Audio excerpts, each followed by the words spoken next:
Goedemorgen, my darlings. Welcome back to my art studio. I'm opening it up for a studio visit for you and you and you and you. Um, my name is TK Mundok. On Twitch right now, I'm Tiki Monkey. But many people also call me the Monk. But to you, today, I am your host. So listen, yesterday I opened up the stream, I opened up my studio to do a paper piece. And this was the culmination of that. Did it over two sessions in the morning just to wake up. And then I snuck back down towards the end of the day and added a little something just to set it in stone. And I'm really happy with it. I think I'm happier with it this morning than I was at the end of yesterday. When you visit your work, you always visit it as the person that you have now become. You are no longer the same artist or person that you were when you began the piece. That person really doesn't exist anymore. That's how life works in a linear fashion, in a linear consciousness. You keep growing and changing from every experience, right? Every now becomes its own universe, its own multiverse. Anyway, so the person I am today, in sense, came down and saw this piece, and I'll do a zoom in a little bit, and said, I think it's a gorgeous, balanced piece that can live on its own, and its imperfections almost have become the reason why it's perfectly done. You ever get that feeling?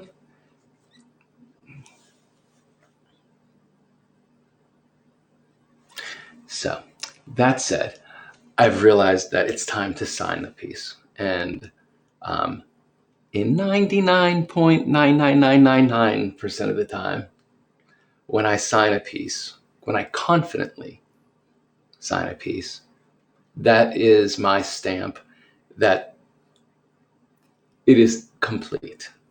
And the person that I end up becoming in all the rest of my other days won't look at it and say it's lacking because it's not who I am today. But this is specifically who I was July 15th, 2020.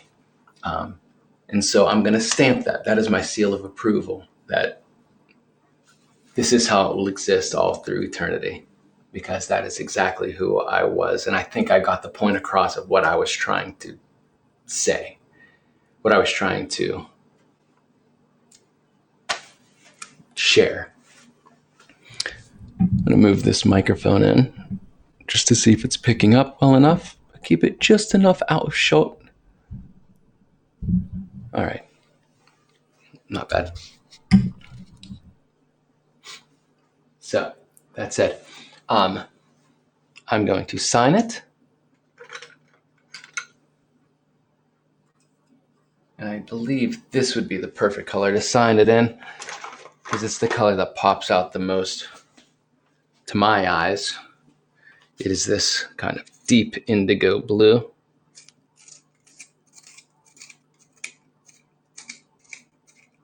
And when I sign a piece, I date it. And not just the year.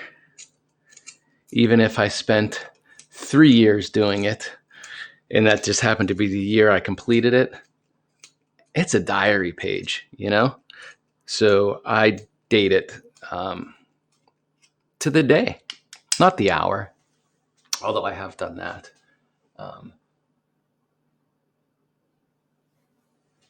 Like I said, it's a diary page. And in years and decades to follow, if I'm looking through it, or if I'm going someplace and it's hung, I could look at the date and know exactly where I was, where my studio was, that it was the first day that I streamed, a full day of streaming for Twitch, when I opened up my studio to a global electric platform. I'll know. I'll be able to kind of my mind will just take me there. and in that kind of total recall flashback. The same way that a song can do that for you, or a certain smell. It takes you right back to your grandmother's kitchen, you know. Yeah. All our memories are connected to strong emotional stimulus. That's how the human condition works. Strong emotional peaks make an indelible print. And that's why a lot of people that have a struggle with their past have this trauma. Other people that have or tend to hold on to or live a life where their emotional spikes are very positive, they can move on and create from there. It becomes a stepping stone of elevating the mind. So, in that, I am going to put a flag in another very good highlight, a peak emotional point in my life.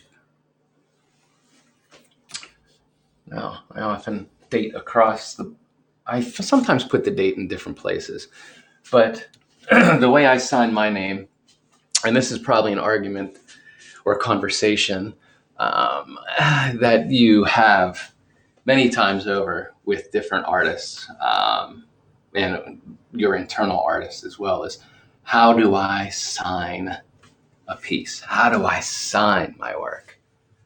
Well, I am a firm believer of signing the front of it, right? So that when it is framed or hung, that it becomes, again, like I said, it's a flag that to the ownership of it, not the person who now owns the work, but the person who owns it. The artist always has a right to their image unless they sign it away in the sale. You always have the right to print your image a million times over, even if somebody has purchased the actual piece, unless it's signed over. And at that point, you charge them more, so they have printing rights. But so you always want your name in there somewhere, right? But how do you make it within the piece that it doesn't take away from the balance of the piece, right? Because you need your eye to continue moving in a good harmony in and out of your work. And although you want the recognition for the creative soul that tapped into it and brought it into this reality, you don't want to be overbearing with that. You don't want the eye to settle on it. You want the eye to discover it when they need to know, God, this is amazing. Who did this? Well, the way I have done it, and since this is a work on paper where the white is very important, it's like a photograph, how you have that great white border around this phenomenal, let's say, black and white image. The photographer will sign the bottom. And I do mine tiny and spaced evenly and a flat horizontal line. So it does kind of give weight to the piece, but it doesn't demand the viewer. It's just there for recognition. It's like these little just dot, dot, dot, dot, dot across the bottom. Peripherally, it doesn't really exist, but it always lives harmoniously. Pencil color, that light gray, is always wonderful. But this, I'm choosing this blue. Okay. And, I thought this was an oil pen. This one is not an oil pencil. This is a regular pencil, which I think will be just fine. But again, it's an indigo blue. I'll come across. Very rarely do I sign while it's standing up unless it's a painting. So let's see. How does it fit? T K M U N D. Okay. And that's it. From where you are, where the camera is, you can't even really see it. But when I bring it in closer to the camera, as I remove it from this larger canvas that I'll be working on today, you'll see how it works. And here I put some words in the piece. Some years back in the mid 90s, I created my own font, which I have on my skin now. But I've been putting it in my work since, like I said, the mid 90s. Yesterday, I had someone stop in the video while I was working, and I asked, it needs the word, and they said the. And so here I put THE. And later, as I was moving on, and this figure had this halo, this orb, this knowing, this multicolored, complex orb of knowledge, of thought, of self. I put I am. And then I felt like it needed a little information right here when I came back in the evening in that black. And I realized how much I was talking about jazz yesterday. I'll put some jazz music on here in a bit, because it is definitely the artist's music that honors the individual. And here I put jazz, JAZZ. But I think the date would fit really nicely in this section, harmoniously. I think I'm going to do it across. Sometimes I stack it almost like a Japanese chop. Yeah. And yesterday was 06:15. So I'll just do, it might fit perfectly. Right in this blue. 06 1 5 20.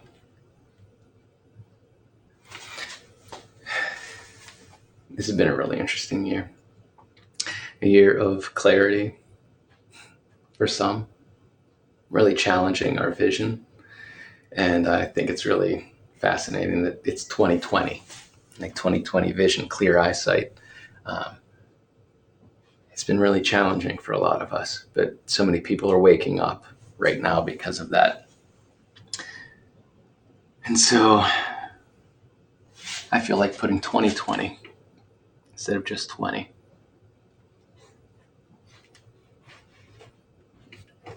Boom, for real. Boom, for real. You ever see the movie Basquiat? All right, here we go.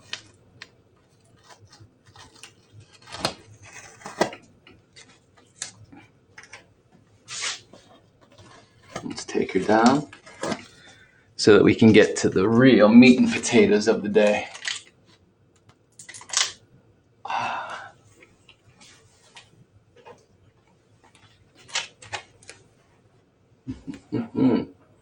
I may have to move my camera. No, I'll just shift my lights. Okay.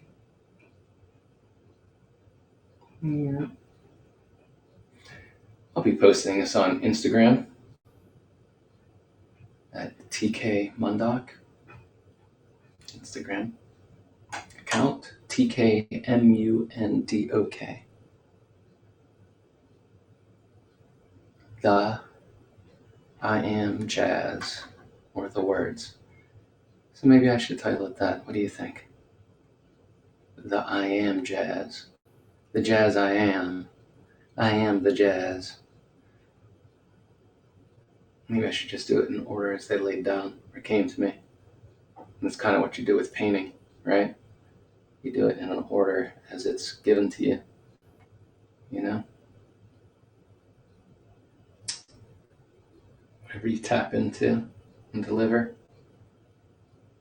So yeah, a lot of nice little things going on in there. It's a fun world.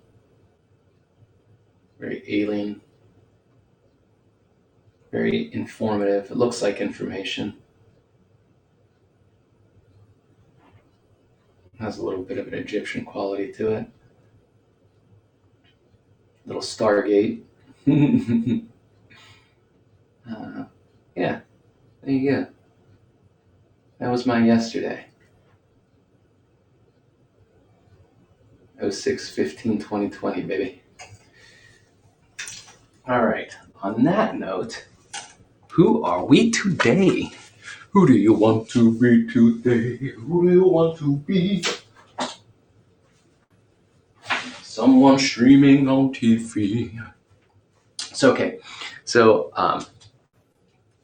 I do wake up in the morning and I listen to different affirmations, and then I as I'm stretching my mind to wake up after a nice cold shower, I open up my YouTube feed and see what's coming into my existence. And I do watch a lot of interviews with different artists and philosophers, and there's an artist that came on. It was through the Museum of the Tate, which is in England, I believe. Artist Dia Alazawi,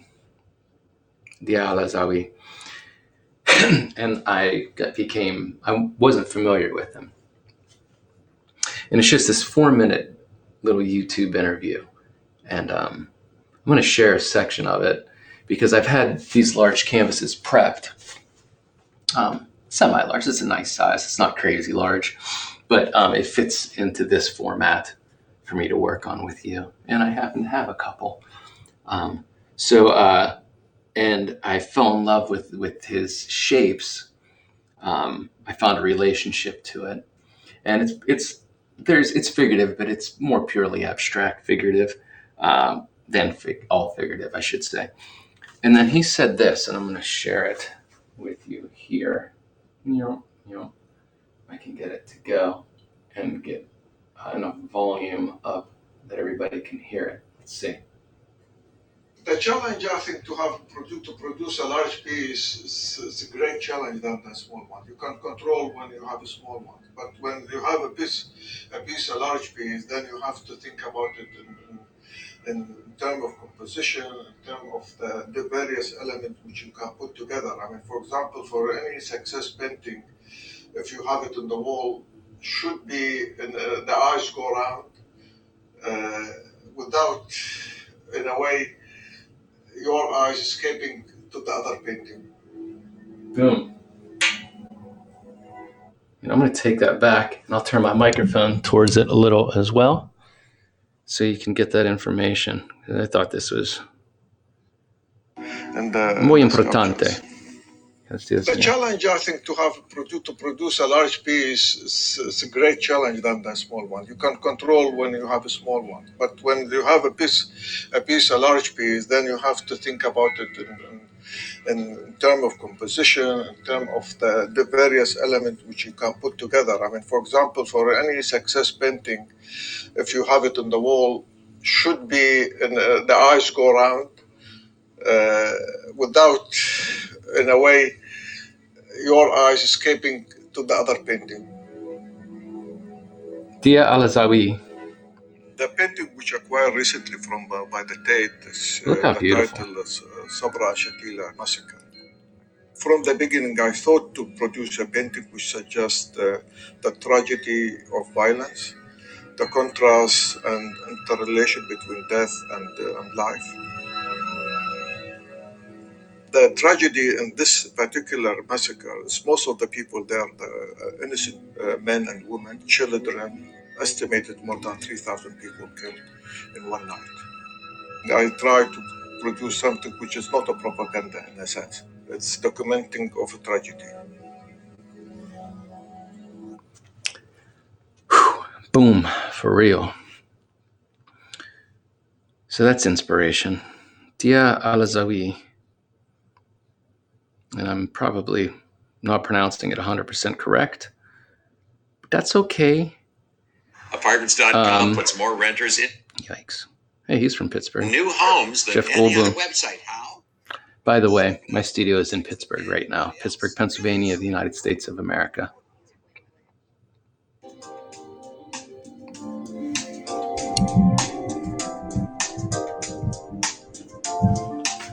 So, that said, the challenge of creating large, you always have to think about how it is to be viewed, where it is to be viewed. If it's a smaller piece, you're inviting people to come up on it, and check it out.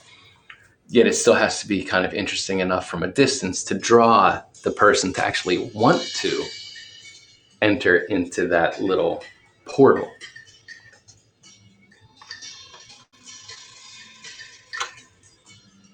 Yeah, I know.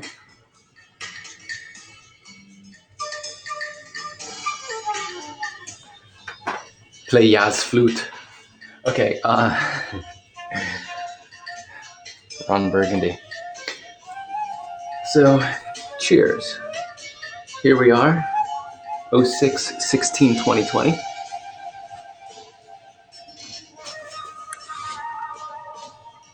With such a lovely problem to have. A white canvas.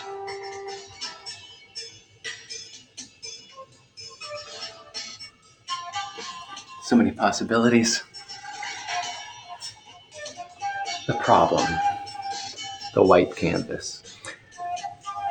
The solution to yet be discovered. That's the journey. That's what being an artist is. It's the discovery during the journey. It's the confidence to be a mark maker, to own the moment. It's intimidating, especially when you're coming at it without a set idea. It's like standing on the edge of a precipice with deep down in there, there's fire at the bottom, but it has huge plumes, this up push. The air is pushing up because of that heat. And you feel like if you just step into it, it does have the ability to lift you up.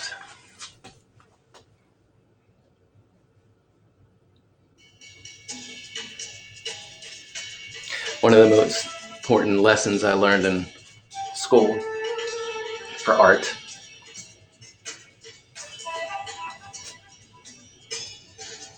is that artists are natural born problem solvers.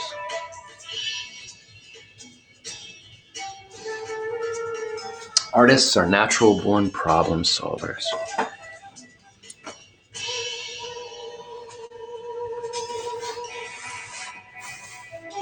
The problem, a white canvas. What does my mind expect to see there? And if I would have started when I first came down in the studio, it would have been different. And here I am, hearing myself speak about it and not do it.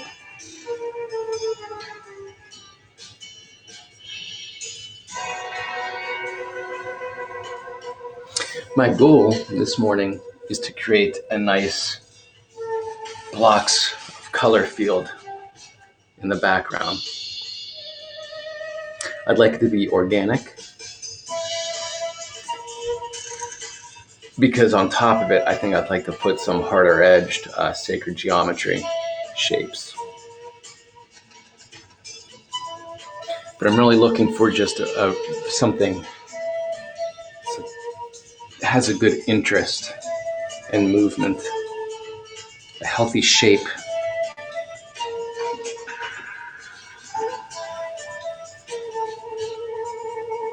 And I'm going to be using an oil pencil.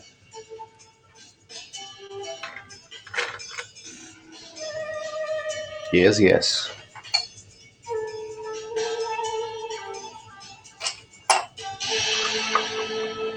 And I want to use a color instead of just black, or gray. The abstract No, it was the French Expressionists.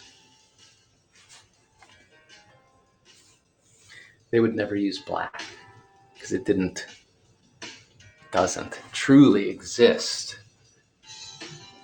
in our reality of what our eyes can deliver. Our eyes only interact because of a light source.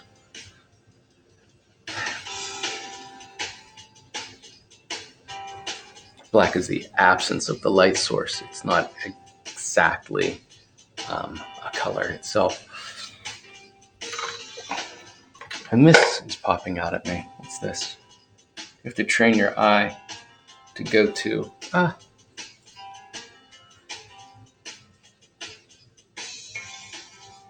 train your mind to acknowledge what your eye focuses on first and holds.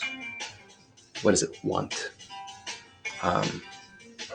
Right now, as we're entering summertime, I think that's the reason why I chose this color. My eye went right to it. And yesterday it went to it as well. This is an oil pencil that's a jade green. Jade green. Which is interesting also, because this is going to be a flat piece in jade of the Eastern philosophy. The work is always very flat, which I've always adhered to. And artists like Henri Matisse, of course, and Picasso. If it's all right with you, I'm going to pause the jibba jabba and I'm going to get meditating on this. You're more than welcome to hang out. Why, that's why we're here now, isn't it? I'll turn up the music just a hair.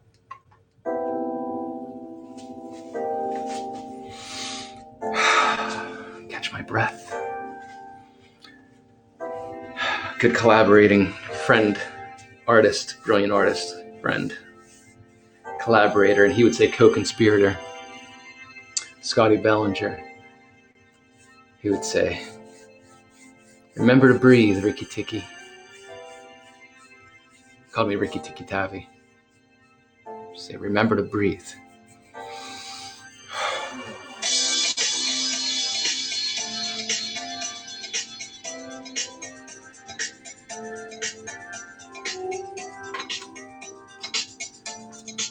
Remember to breathe.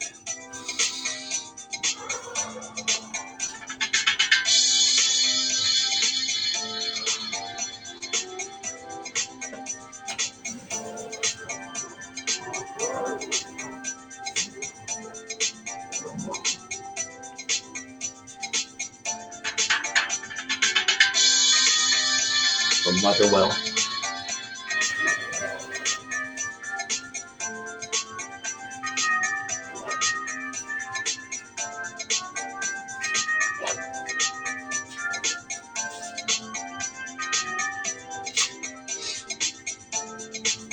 It's hard for the camera to pick up. For you, just in the process of sharing, I'll use a marker.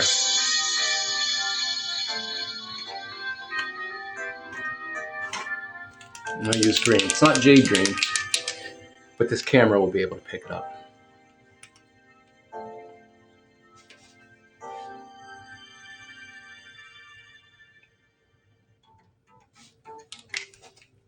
Looking for sponsorship. All right. So now that I'm at this space, I feel like I don't want to add color.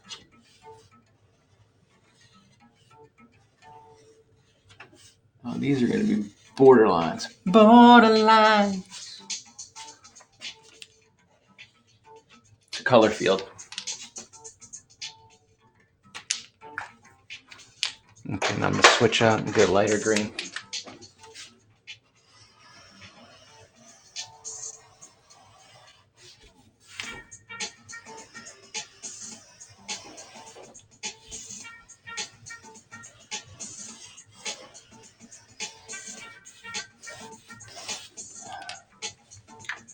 up for you? Yeah.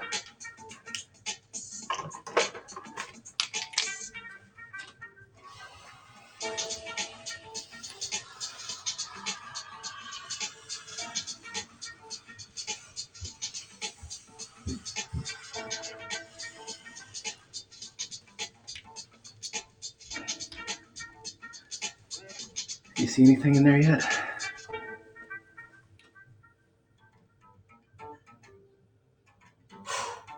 Do I?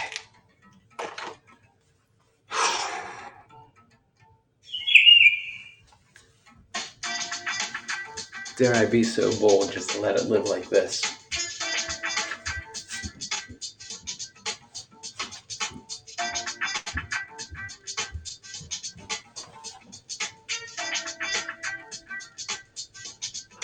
Exciting.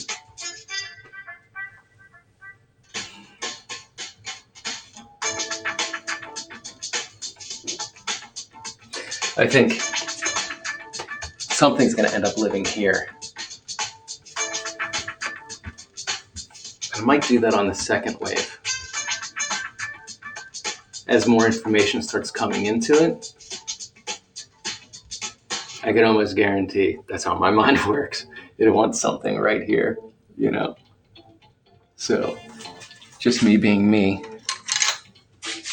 What did I grab?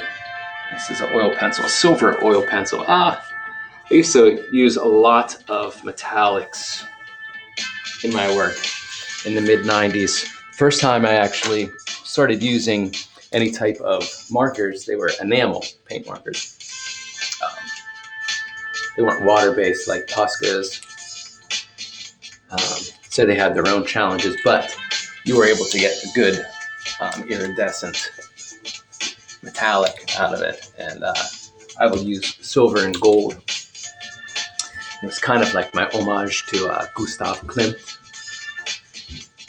You may know him because The Kiss.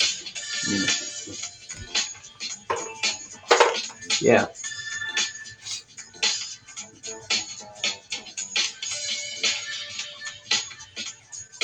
Where do we go now? What colors? What colors?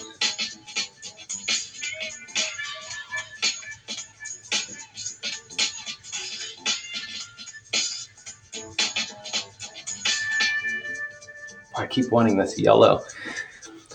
Watching that artist's work, he had this gorgeous yellow.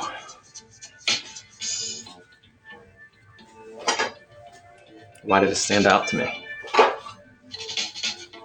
Maybe it just needs to happen.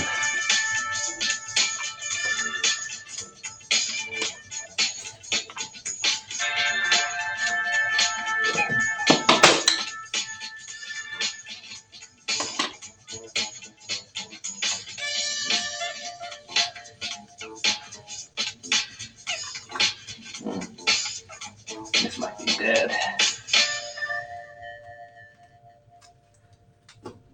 Yeah. Which is fine. I'm gonna go over to my art cart.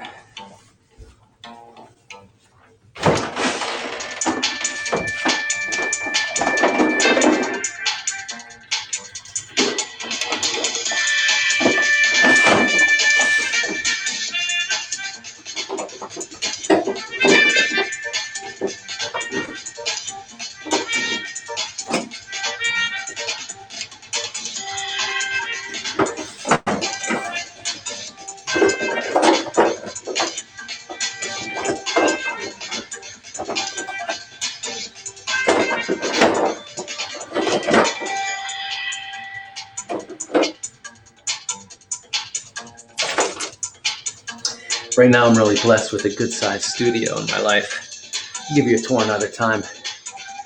But because of this camera is the only one I have to work with at the moment, it's hard to get webcams these days during this interesting time. My supplies live in that end of the studio.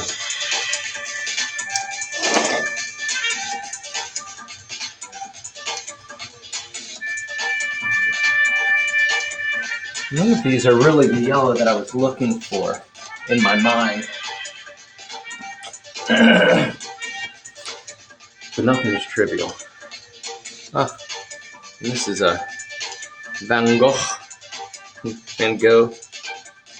acrylic. Van Gogh was Dutch.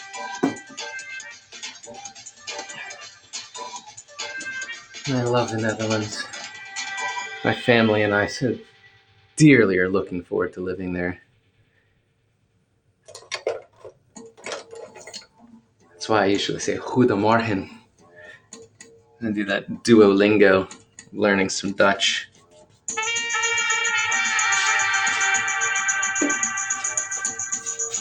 We have beautiful people up there, good friends that we've had the honor of meeting on great journeys.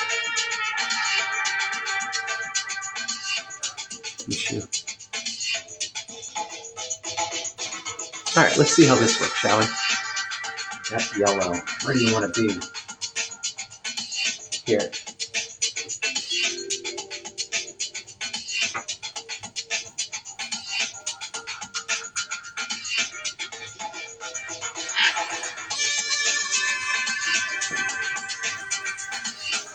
Not the best paint. Feels a bit rubbery.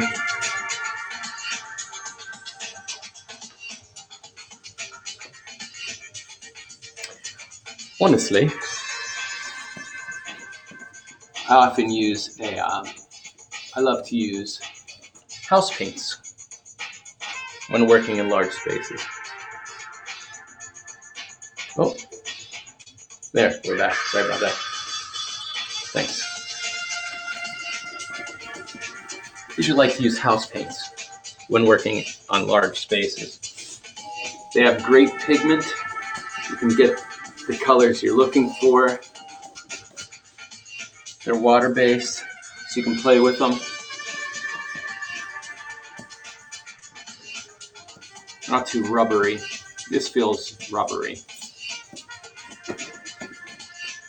But I don't have this yellow.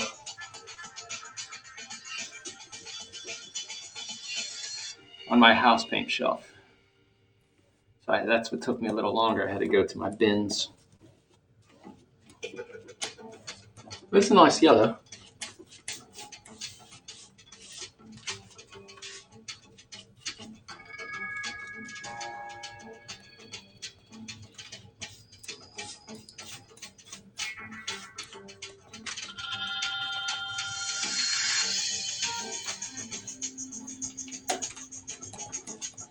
When doing a large color field, sometimes the brush strokes are inevitable. And anytime something is inevitable, you want to give it purpose. Now, I could go over this 5 times to get it very flat, and I just might. But in the meantime, I want it to live with beauty. And unlike using water-based markers, where you have to go like a Xerox across, that doesn't always beautifully work in a large space. You almost want to treat it like an oil painter treats a section and give it strong, confident movement in that space. Because that's what comes through in the end. That's what you're going to adhere to this canvas, is your confidence.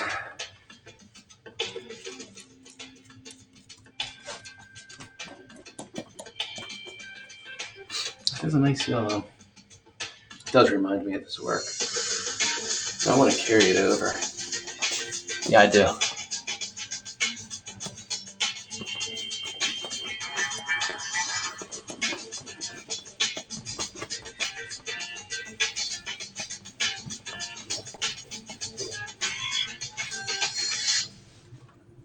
Take it around.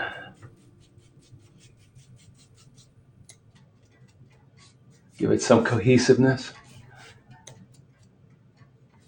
Now this is not a very deep canvas.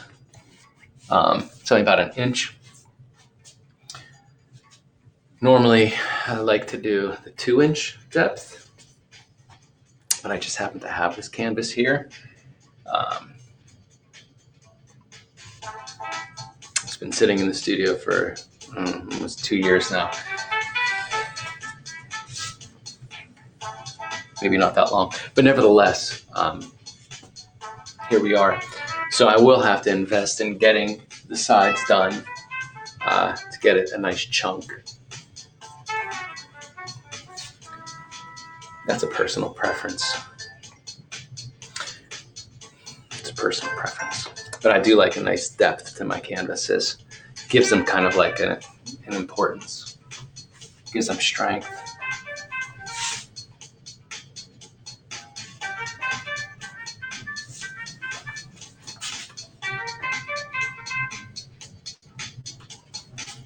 It's not bad.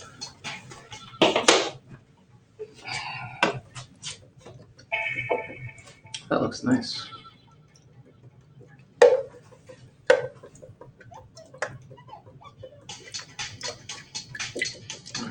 I did just pick up a bunch of new brushes, and they weren't expensive, but they weren't. They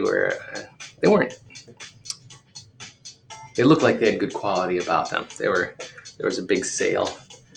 I grabbed a bunch of them, and I personally love a good flat brush. Reason why, there's that's where they showed being expensive. Look at that, that's funny. But you can choose the width of your line, and I use a lot of line work. I love good line work. But you can choose your width just by how you turn your brush. Get a fine line like that, or up to, what is that, 1.5 inches? Almost 2 inches. Looks like, yeah, it looks like 1.25 inches, 1.5 inches. So what, with a light pressure, I could probably get like 1/8 of an inch. Maybe I'll do that.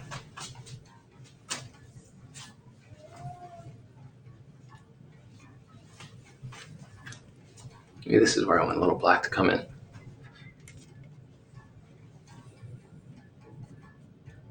Can you see that? Let's see. The man, the myth, the legend, Bob Ross. Yeah, everybody's starting to learn about him again. When I was a kid in the 70s, I would watch his show, ish. Kinda. It was on after Mr. Rogers, and just a children's program. You know, a gentleman from Pittsburgh, who I did work on the film about his life with Tom Hanks, where Tom Hanks played Mr. Rogers. And I'm a scenic artist for film and television, so I had a chance to work on that, which was awesome because he's a big Pittsburgh legend, Fred Rogers. And my studio right now is in Pittsburgh, Pennsylvania. And it was during the filming of that movie too, with Tom Hanks. So it's cool. But I think I'd like to use a little black. Oh, not to get too Pittsburgh. We're familiar with sports. Pittsburgh is a very big sports town. It has a lot of black and gold. But I wanted to show you this, how to use, it could be, you can get a line that's 1.5 inches or 1/8 of an inch. I'm going to show you 1/8 of an inch. Where does that want to be? Ooh, actually, I'm going to show you the full scope here. What I'm going to do is I'm going to start wide here, and then I'm going to pull it down and twist. And it'll thin the line.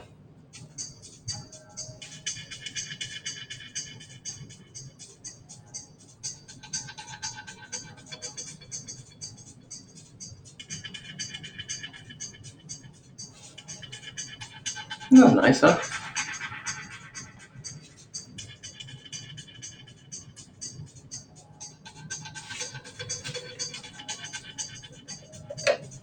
I want to wet it. I'm going to go over that again because it seemed like there was a little bit of hollow marks.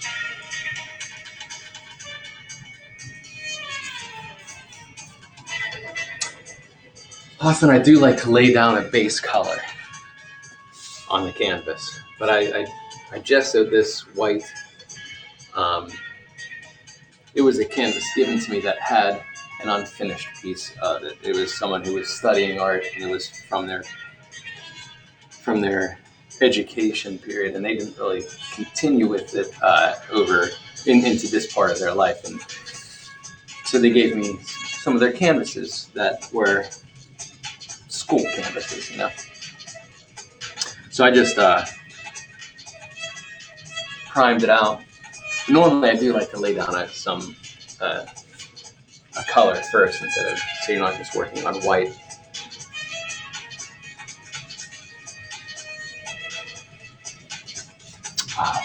I did it!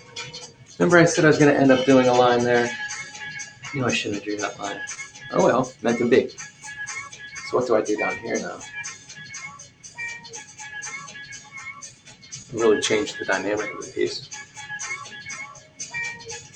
All right, let me clean this out.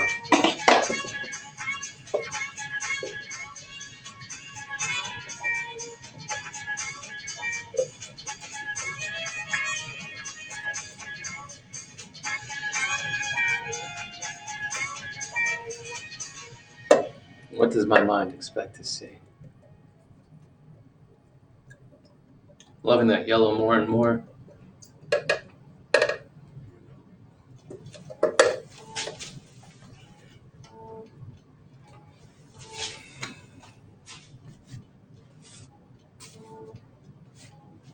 Kind of letting my mind change colors in the space.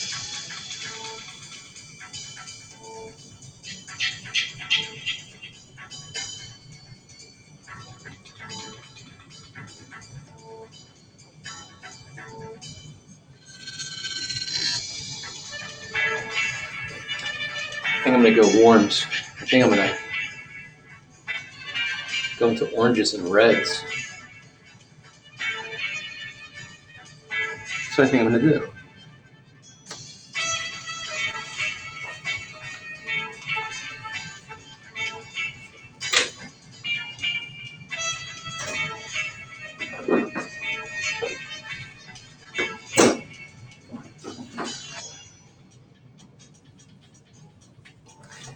So here we go, moving into house paints. Again, they cover large areas. They're designed to hold their color. They're inexpensive, and you can cover large areas with it. Again, I work in film and television as a scenic artist, which means that I paint movie sets, right? And so some of the colors, when we close the film or a TV show down, the paint that's left over it goes into storage either for the next production, or if it's a very specific color, X amount is set aside for touch-ups. And then spillover, it's from stopping it from going into a landfill or a treatment place, you know, to separate it. It comes home with some of the scenic artists, me. So this orange actually is from a Spielberg J.J. Abrams joint film called Super 8. It was set in, what is it, like 1979 or something like that, early 80s, can't really recall. But all of the sets and the towns that we did were these throwback colors, this goldenrod and avocado green, you know, these very popular colors, fad colors of the late 70s into the 80s. So I know this orange is from that. I love orange. Let's see. I put it into a different container, obviously. So on my paint shelf, it reads really nicely and I can see it.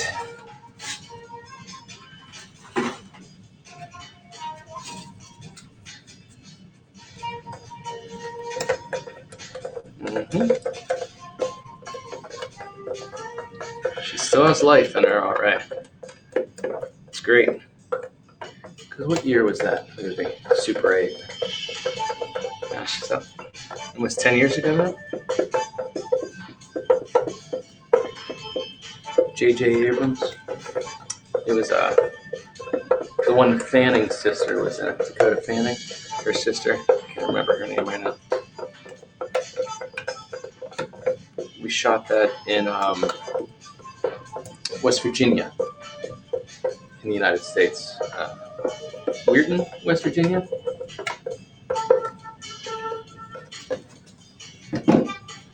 All right. Let's see. Cleaning off my.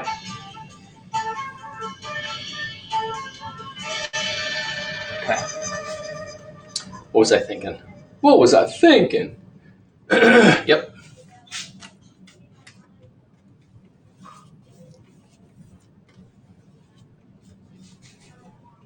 Kind of like leaving that white in between. It almost looks like a Rothko, where they're fading out together. Wet my brush.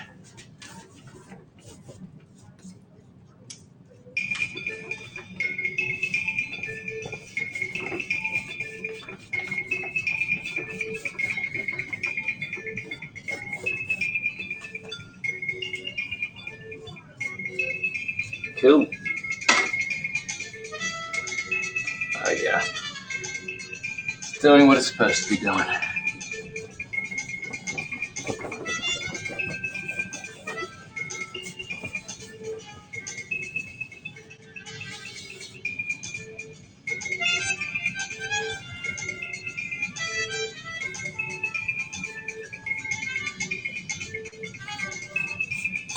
Don't forget the sides of your canvas.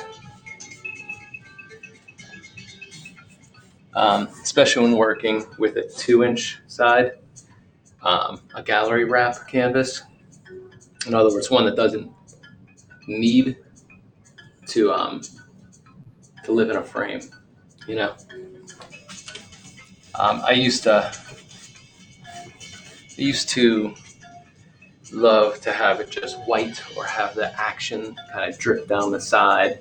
You know, like you'd see in a museum. Of these abstract expressionist masters, you know what I mean? It showed that it was of the moment, and it was just boom, for real there. But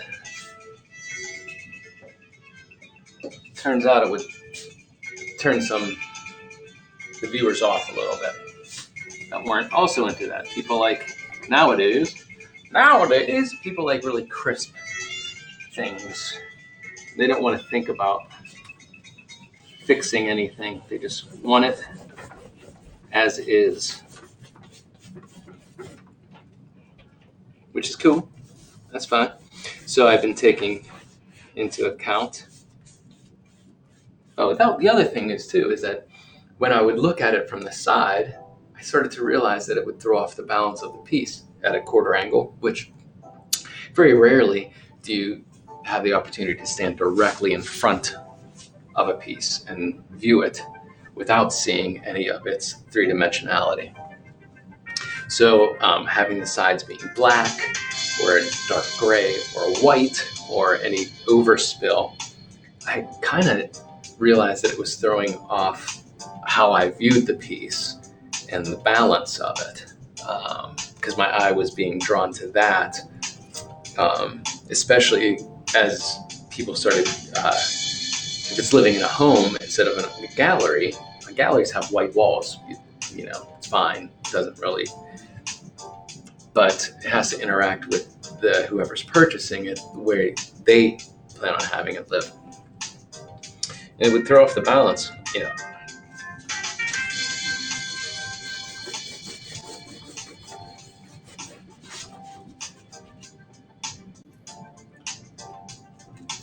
So I started carrying it over.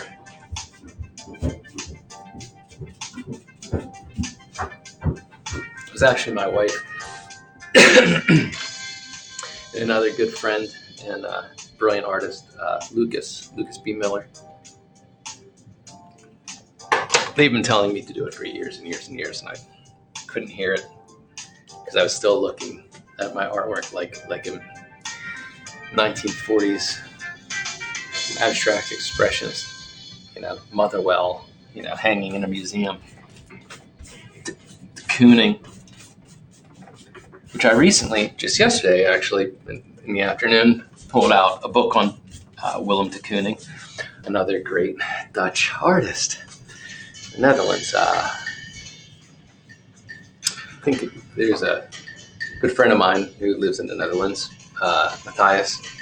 He's an artist, art teacher, and he went to the de Kooning School of Art, which I think is in Rotterdam. Yeah, Willem de Kooning. Seemed like a beautiful human being.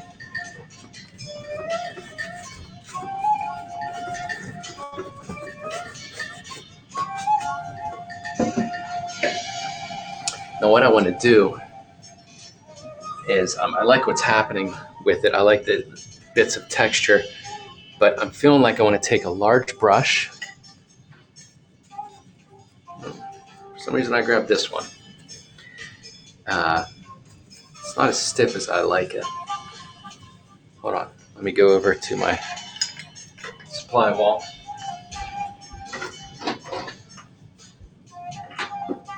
This feels more like me. Chiseled brush. And what I'm going to do is I'm just going to wet it. Wet it, and I'm going to blend this area.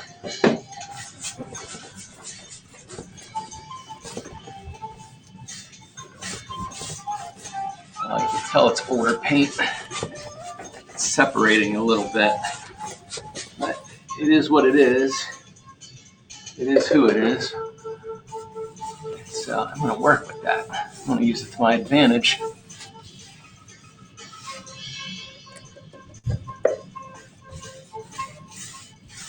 I'm really going to saturate it.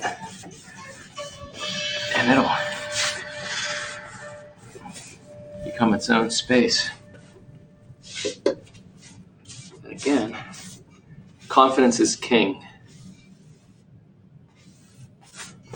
Dance on it. Do it with confidence. Those brush strokes will come through in a haphazard way. Just move with intent. All through life, that's how you should live. Move with intent. Not like you have to have all the answers, but move like with the confidence of knowing who you are and that you're allowing yourself to be there in the moment. Now, very rarely do you see the bottom of a painting. If the painting is hung correctly, really, you should never see the bottom of it or the top. But that's not always the case, especially if it's hung in a large stairwell, right? So I'm just going to pop this up here for a second. Is it going to fall on me? Let's see. I'll just do this. Because I'd like to get a little bit of that pigment on the base of it.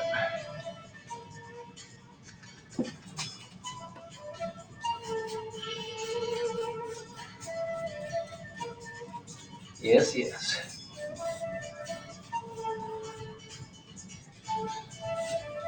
Can you dig it? That's interesting.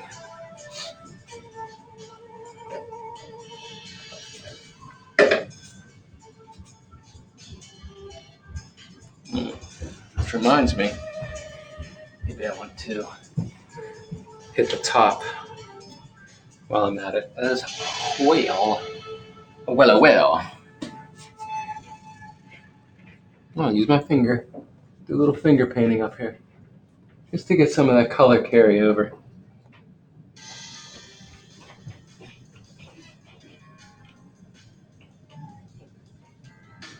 Yeah, I could dig it.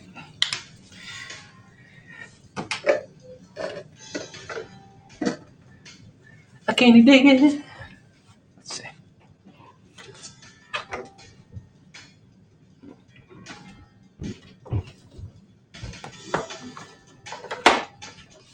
Still in frame? Yeah.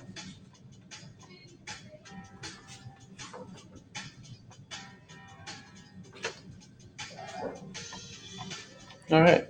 So graphically, it's living quite nicely. Like some of that drips that are happening came through here. Kind of did a little resist. It's good. It has a nice texture. Right. You and you. I think I'm going to do red. I'm going to do the red that I have in a large quantity. Point. I'll get my red stirring stick. I'll whip it up. And it definitely is separated since last use. This was, okay. This red, I mixed for the TV series Mindhunter on Netflix. It was season 2, and it was I did all the lobby paintings in the hotel, the Omni.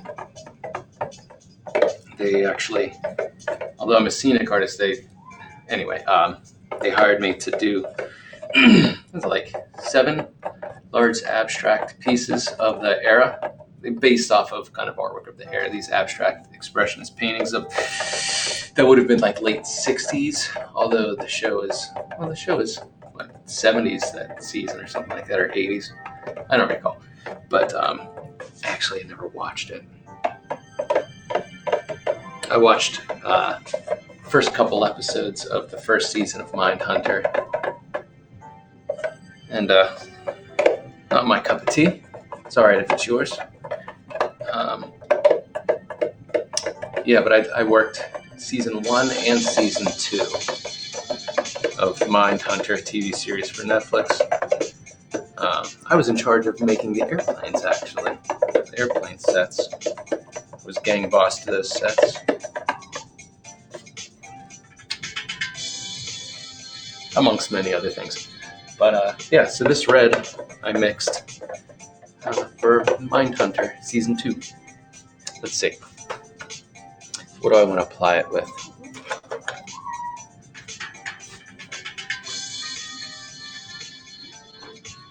I think this. Just a 3-inch chip brush will do. Sometimes I really love these because they are imperfect and they have a texture about them. Here, compare and contrast. This is definitely for fine art. This is for flinging.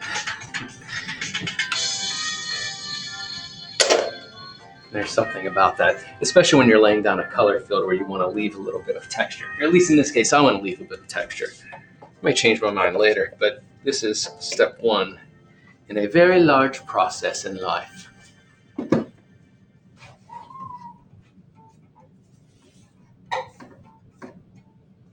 Cool.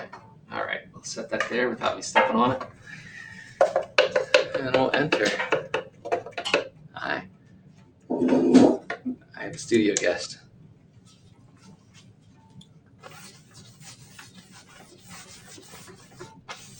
That's leaving kind of nice streaks.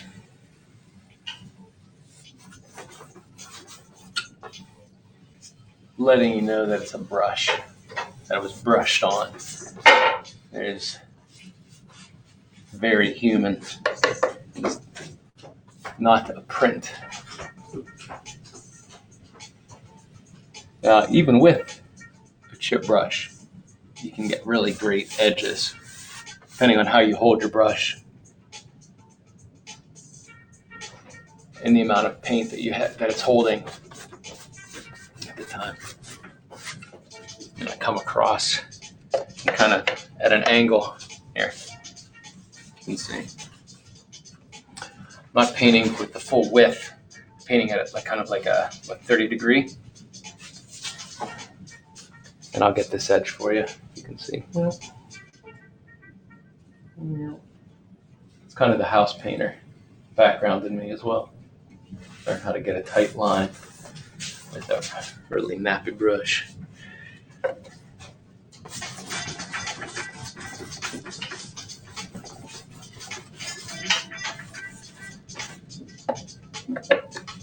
All right, do the same here at the bottom. It's going to meet up with it. And I don't want it to drip just yet. I may actually add some control drips, or if it happens outside of my control, sometimes it's just meant to be. You gotta let it live for the moment it was created. I want to tighten this up here, right up against that purple. I like the way this red lives next to that purple. It's giving me ideas. The line here that I used is purple.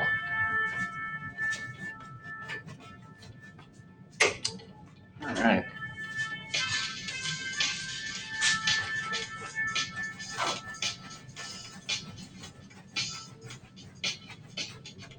Doing a little fan brushing over top of it when I get it into the canvas. Again, sometimes it's often nice to put a color field down first, to start with not just a white canvas, because that could be problematic. You lay down a slight color over the whole thing. But instead, because I was just anxious to work large, I decided to do that, but with a brush and color fields. Because I know there's going to be many layers going on here. And this is just one step in the process.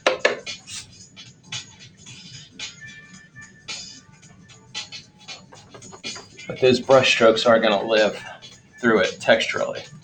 So you want them to have a strength.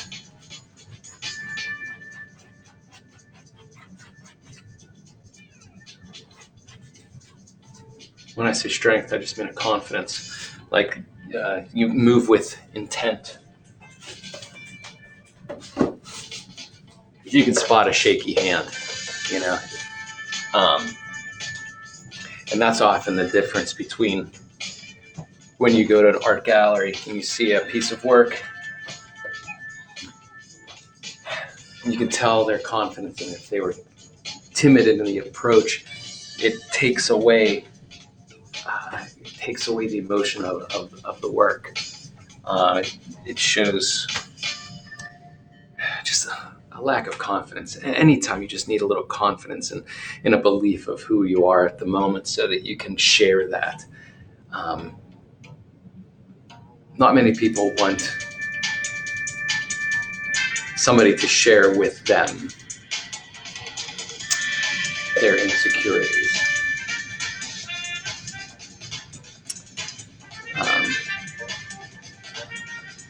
When it comes to art. Unless that is the purpose of the piece itself. So to each their own. But to each their own. Right. I'm going to pause for a moment because I have a great blue that I'm picturing in this, but I have to acquire it. BRB, babies.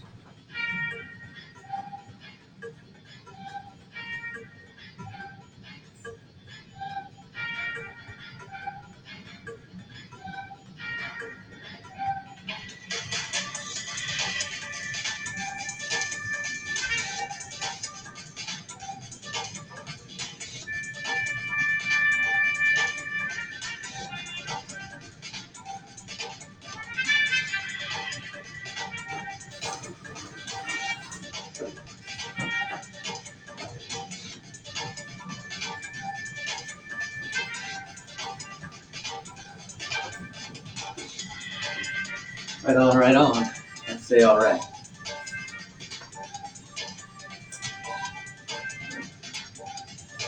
I have a couple different choices. When I thought, this is the one I thought I wanted. this very light blue. It's like a sky blue. It's wonderful. But I don't think it's bold enough. This is a little more primary blue. It's more Crayola blue. Which brings a whimsy to the piece.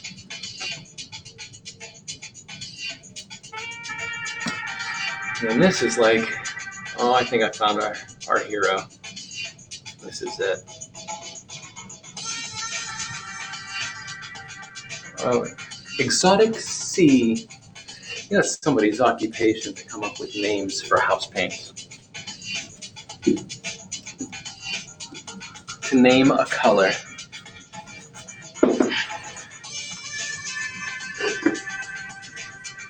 Exotic Sea. And this paint was used for my second son's room.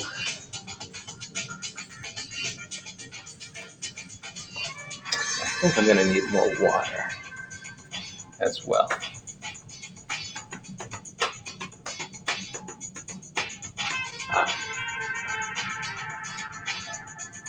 And a can opener.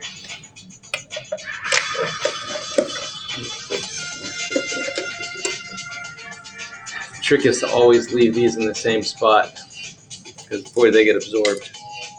Oh, this hasn't been used in a while. I definitely have to transfer it to another container so it doesn't get rust in it.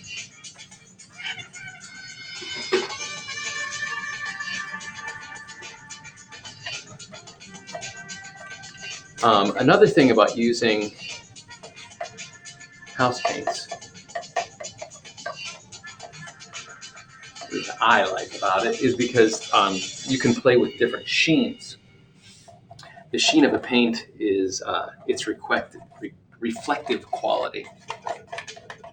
Flat paint has very little reflective quality. Gloss, well, we know what glossy looks like. It's like water on the surface. It's highly reflective. This is a gloss. But I like playing with different sheens because it gives, when you look at it,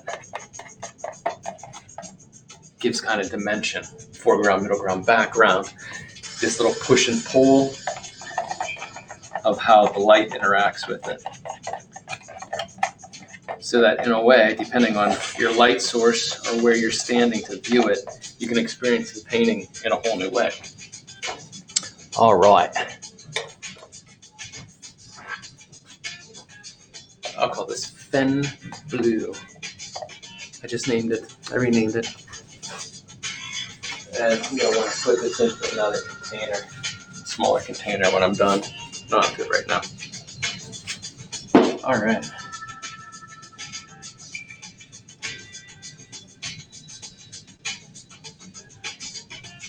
Ooh. Oh yeah, check that out.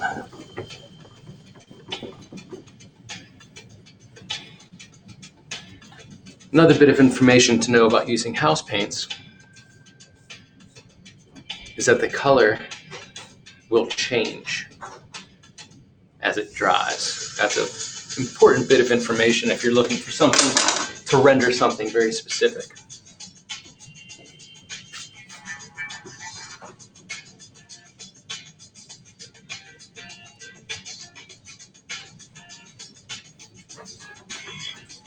Tube acrylic paints usually stay pretty true to their color, what it looks like wet. But house paints definitely will change on you. No, they're changing, but they gonna do it, baby.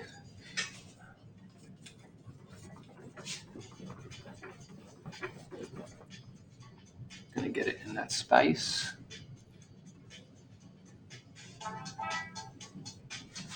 Again, right now I'm really just building the background to whatever the painting's gonna be.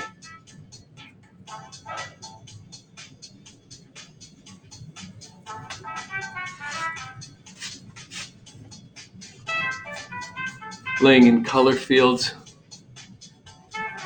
I have no idea what I'm going to paint on top of this. But what I did know, what I didn't know what I wanted to do, that makes sense,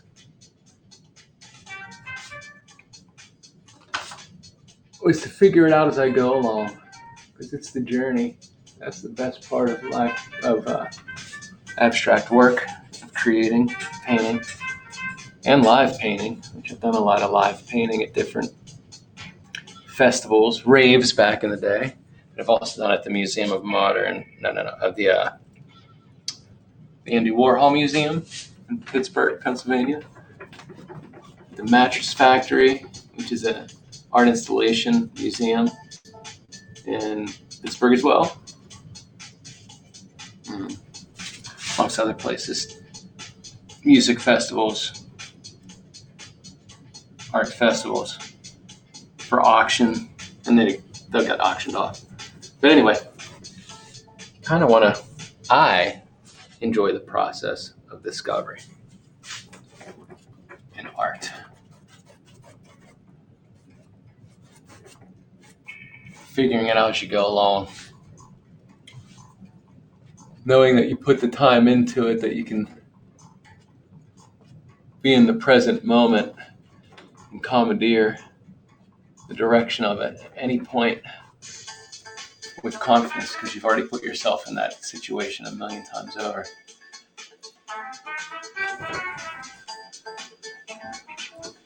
Artists are natural born problem solvers.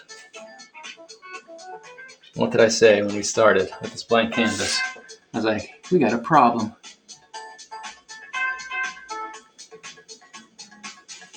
A blank canvas is a problem to the artist.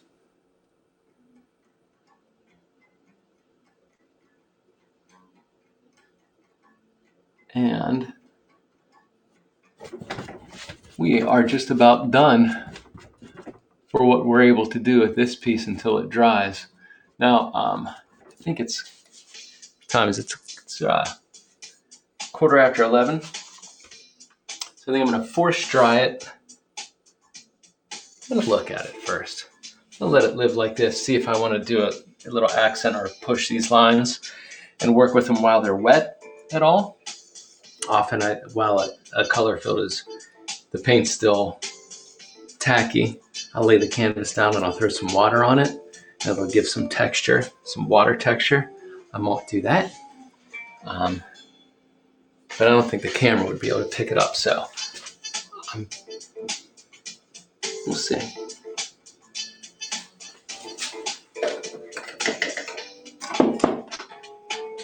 Thank you, Pen Blue.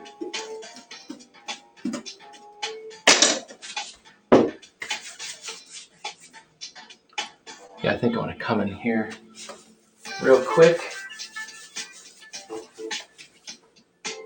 Maybe that's where I bring in something else. Come back to that black just for now. Just to strengthen this edge for when we start again. I'm going to wet my brush just a tip. And this black is that Bob Ross black gesso. We'll see what happens.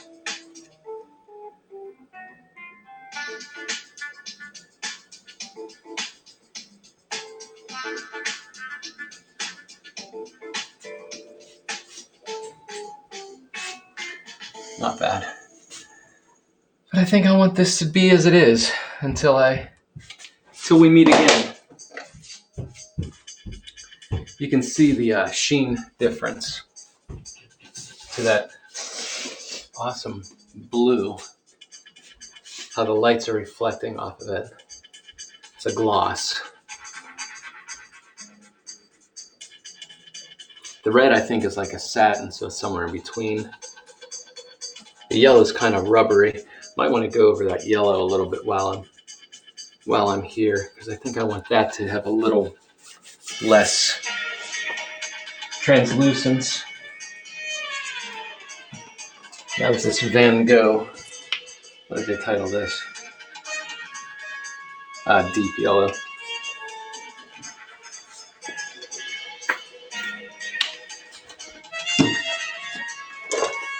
Maybe let's just get a fresh brush. Move it around.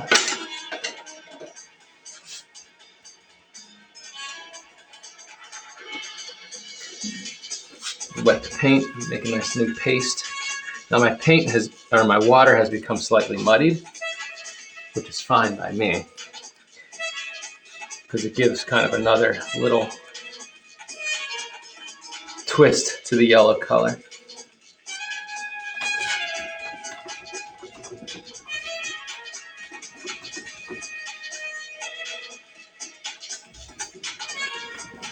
Yeah. I do believe I prefer house paint. This feels so rubbery. Doesn't move as well in large spaces.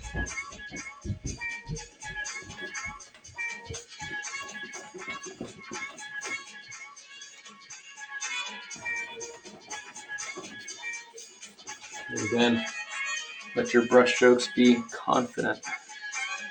A little wavery hand shows through, especially if you end up. It might not be so much on the surface, but if the light catches it and you see the texture of a shaky hand, it blows the illusion, makes people not trust in their investment.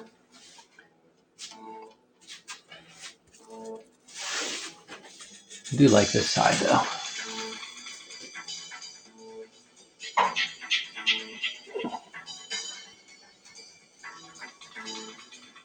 Just going to hit the outer edge so that yellow comes over.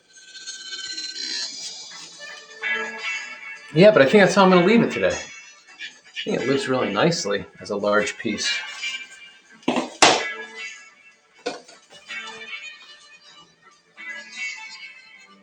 think what I'm going to do is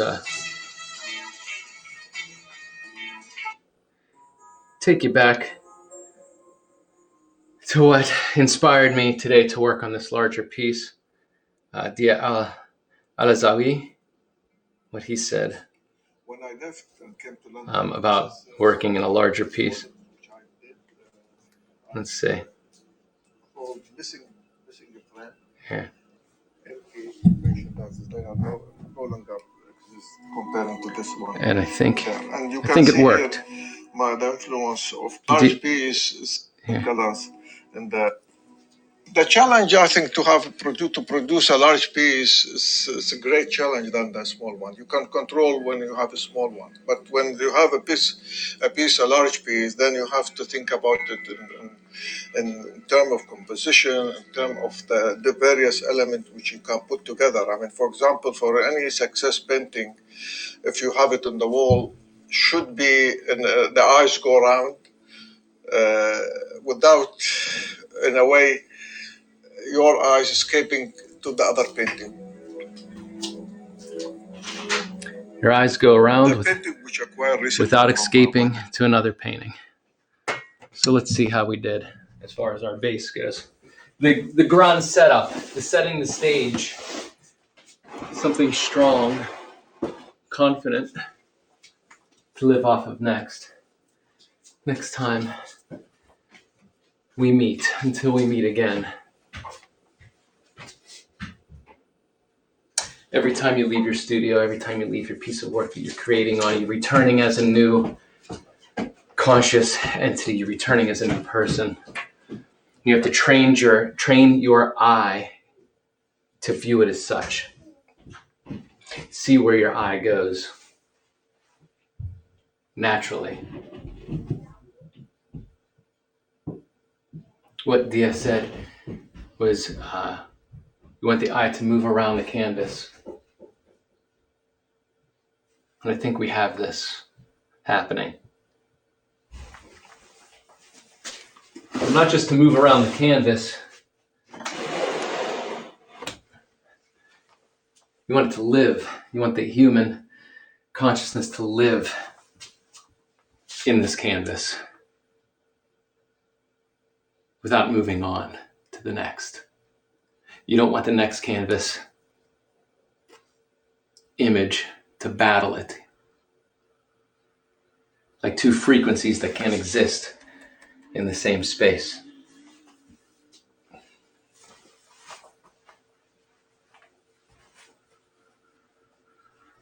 But I think we've accomplished that today. I think it's a great place to start. All right. Well, cheers. Thanks for hanging out with me in my studio. I may pop in later today. I don't know. I might. I'll see what my day brings me. See if I'm able to. See if I need to, which is what happened yesterday. So I was glad I was able to finish that paper piece yesterday. And I'm very glad that I have been able to accomplish this, laying down this base shape, which just not long ago was a blank canvas. This did not exist in all of human history. Isn't that interesting? And that's something to consider as an artist, that we are problem solvers. We are creators. We're creatives. Everyone is, in their own way, whether you're painting on a canvas or digital or sculpting or designing a building or just designing the way your day feels by interacting with good people and making them happy.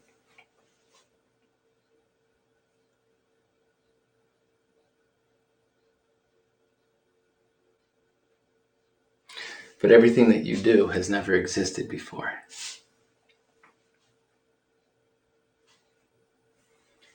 No one like you has ever existed before. So you shouldn't spend that time trying to exist as somebody else's life, becoming jealous of what somebody else has or their perceived isness. You have no idea what they've went through to become the person they have become. All the trials and tribulations and 10,000 hours put into mastering something.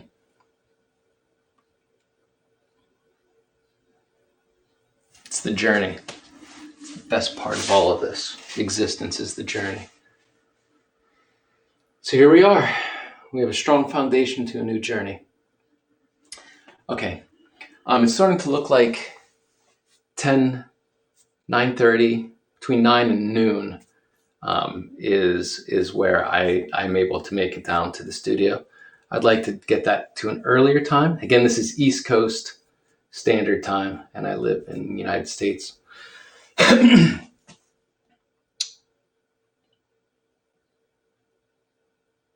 So yeah, I'm going to close shop with you.